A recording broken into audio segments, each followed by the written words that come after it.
Oriel, SJT, MMI, Professional Attributes Framework, as if learning the drugs wasn't hard enough.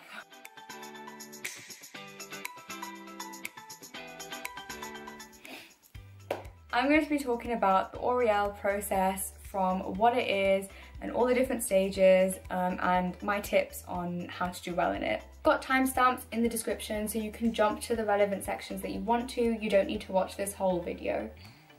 So the Oriel process is basically a series of tests which determine where you're going to get your pre-registration placement. It takes place after your third year in that summer, and it's basically comprised into 3 sections. You've got the MMI, the SJT, and the MATHS. That's maths. Once you've done the tests, you can choose from a massive list of places in Wales and England. So that includes community pharmacies, hospital pharmacies, and GP practices. Apparently industry as well, but I don't see any. And you basically just rank them in order of preference. You can rank as many as you want, and I'll get back to preferencing later in the video. Then your score is calculated based on the 3 tests that you did, and you're ranked in accordance with everyone else in the country. So that's about 2,500 students. And based on your preferencing of placement and your ranking in the country, you're offered a pre-registration placement.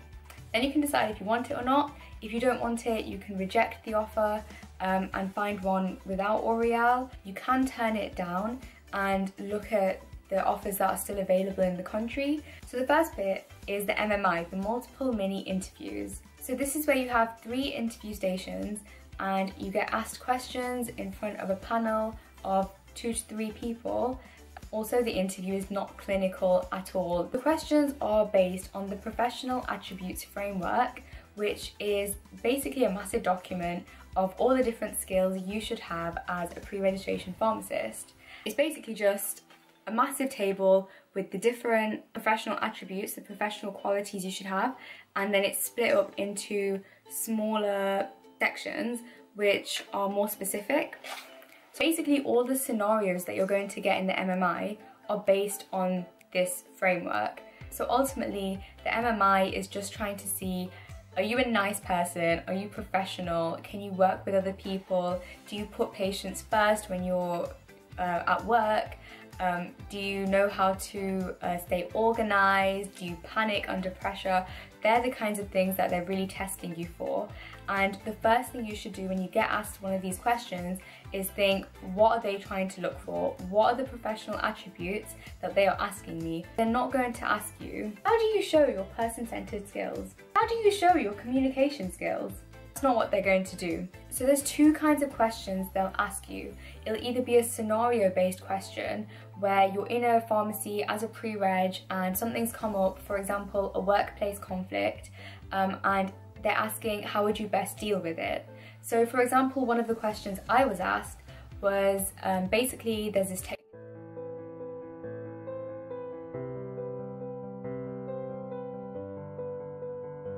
One tip that I would say is putting the patient first, and patient-centered care is just so important in pharmacy nowadays, and it's really being pushed. And I kind of just mentioned putting the patient first in all of my answers. There's always some way of relating whatever scenario there is to putting the patient first and ensuring there is no harm to the patient. So if you really get lost for words, just find a way to link that. The other type of question is where they will ask you to give an example of where you've demonstrated a certain professional attribute. So what I did was come up with an example that I can demonstrate for each behavioural indicator. So in most of your examples, you'll have probably demonstrated more than one, and just have those examples ready in your head to answer those questions.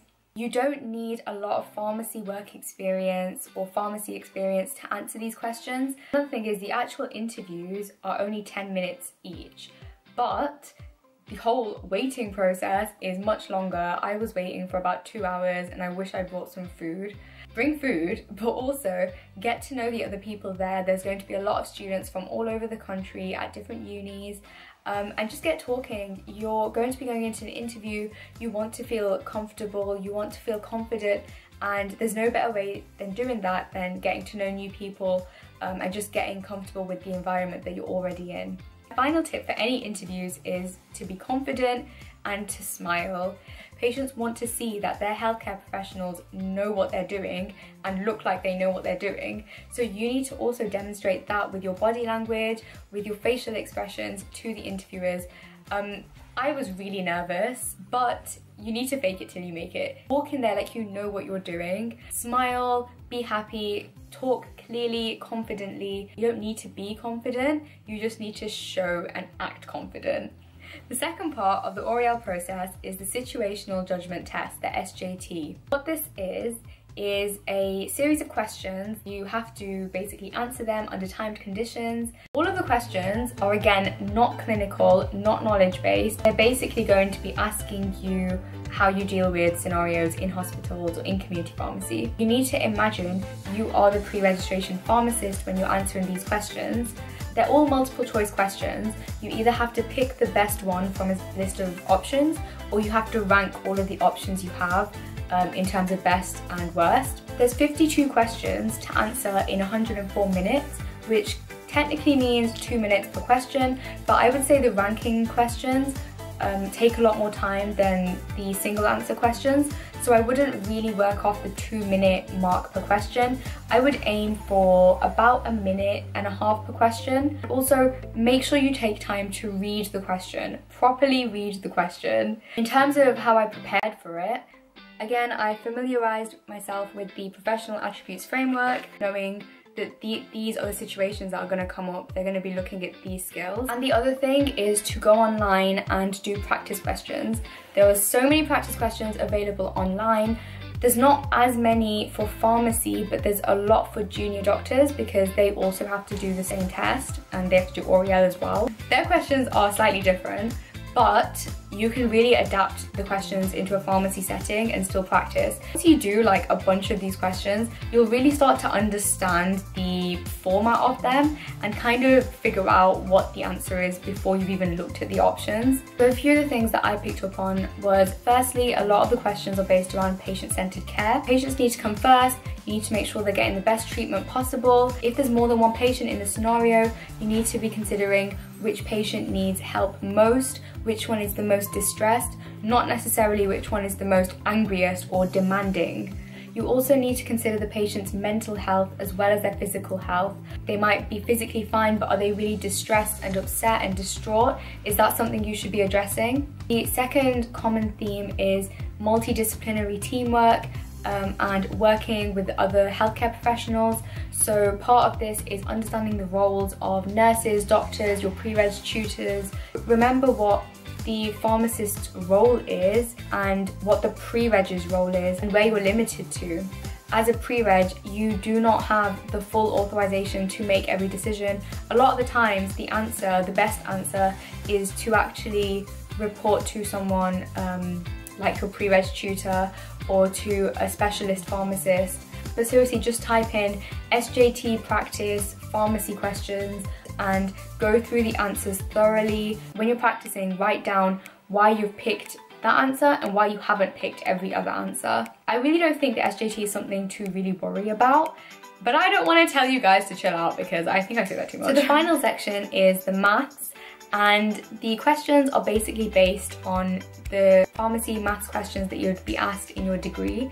There's really nothing new to learn, but it is under timed conditions, so that's kind of what most people worry about. You get 15 minutes to answer 10 questions, and to be honest, the best thing to do is just to practice answering 10 questions in 15 minutes. So whatever pharmacy questions you've practiced in your 3rd year of uni, just go through them again, but do it under timed conditions. The maths is a pass or fail element. I believe you need to get 30%, so 3 out of 10 to pass. It's not hard. However, if your MMI and SJT score adds up to something that's equal to someone else, then in terms of preferencing, the person who gets the highest math score will go up. So it is a pass or fail element, but it can contribute to your score as well. Honestly though, I'm not great at maths, but I did get 100% in the test. It just goes to show to you guys it's not that difficult. You just need to practice it under timed conditions. Okay, the final bit that I wanted to talk about is preferencing. So this is when you're choosing which placement you'd want the most and all of the other backup plans. On the L'Oreal website, you can basically arrange all of the potential options into 3 columns. So the first column is all the placements that you want. Then the middle one is all the placements that you wouldn't mind getting but you'd rather not. And then the last column is the ones that you just don't want. And really, I really spent hours doing this, and then I got my first choice, which in hindsight, it was such a waste of time.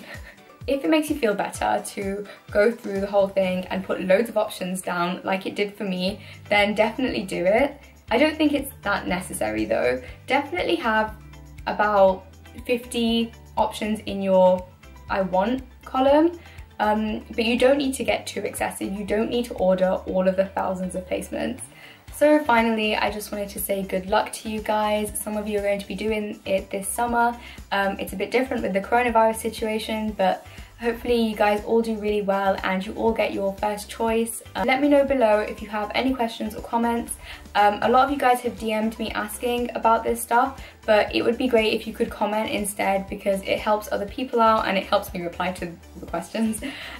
Also, I've seen so many useful resources about the L'Oreal process, so I will be posting them and I'll tag all the other accounts in my description. Finally, my graduation celebration fundraising campaign is going to be ending soon, so if you guys find my videos helpful or my content helpful, then I'd really appreciate it if you could donate something. The link is in my bio. Also, there's a brownie giveaway, so if you do donate literally anything, even 50 pence, then just send me a message and I'll add you to the giveaway so you can actually win something as well. Anyways, thank you very much for watching.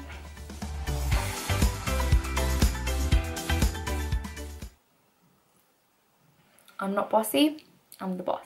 I used my Duke of Edinburgh award and being chased by cows. That's my answer. No one laughed, that was really awkward, but I'm gonna stop there for now because I don't know what I'm doing. So, the L'Oreal, doing a bit of a